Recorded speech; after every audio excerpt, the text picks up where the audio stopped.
For me, what got me excited was that it reminded me of what it's like to fall in love and to be in Therese's shoes, trying to decipher how that person who you are becoming somewhat obsessed with feels in return.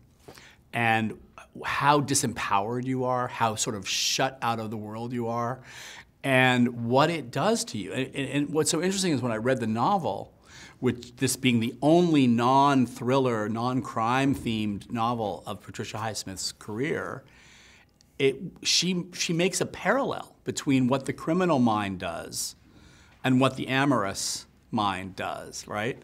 And I just thought that's so brilliant because you both feel somewhat pathologized by that experience. Or I can't speak for the criminal mind, but I can speak for somebody who remembers being in her shoes, falling in love. And I love that about the story, and I felt that that was something universal. I think in many ways both women are defined by men initially, and their feelings for each other, which become apparent and become something that they ultimately can't deny, changes them. And I mean, Carol has a more complicated history because she had a relationship with a woman, we learn, that sort of preceded her relationship with her husband. So there was already complication in that regard, but she still went for it. She still became the wife of Harge's heir and presumed the mantle of that sort of socialite existence. But obviously, she's in a transition when we first meet the character. Therese is somebody who has a boyfriend who wants to marry her and has other guys who are flirting with her, and I think she is trying to follow suit, but it's not quite serving her. And then this happens with Carol. What happens is that when the two women really do profess their love for each other and express their love for each other, then all of a sudden all bets are off. And they're in a position to stand by that. You know, Carol finally has to confront custody issues and everything gets very complicated.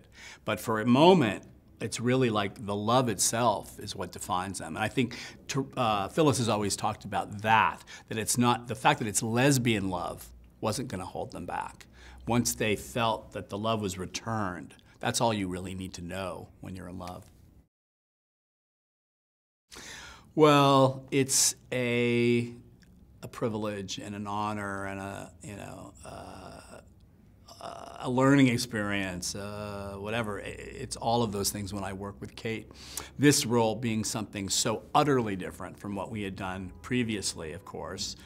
And that was exciting, just to take her from this protean character inspired by one of Bob Dylan's most famous chapters in his career, and I'm not there, to playing this extremely complicated Carol. And somebody who we get to know incrementally. You know, we really get to know Carol through Therese's eyes. And so she keeps shedding layers and kind of screens of confusion or indecipherability, I guess. And we get closer to the real complicated woman behind that image. But that image is a really important part of how the film works, because we all have to kind of fall in love with Carol a bit. And part of that is falling in love with the image of Carol. So Kate just knew how to navigate all of those levels of the character. And that's really, that speaks to a level of understanding and a complexity and a sophistication and an understanding of the craft of film, because it's about point of view as much as it is anything else. Well, Rooney Mara is just one of the most courageous actors in the way she knows how to underplay her roles, and knows that the camera can pick up on nuance and subtlety like no other medium. And so she just lets the viewer, recognize the smallest gestures and let them carry a tremendous emotional weight and meaning. And I just think that speaks to such sophistication for somebody her age. That takes confidence and also knowing what the film medium is about. So it was a role I also don't think I've ever seen her play. In a way, it's a very simple role of a girl just kind of coming into focus to herself, you know, in the world. And you really watch her change and grow up right before your eyes.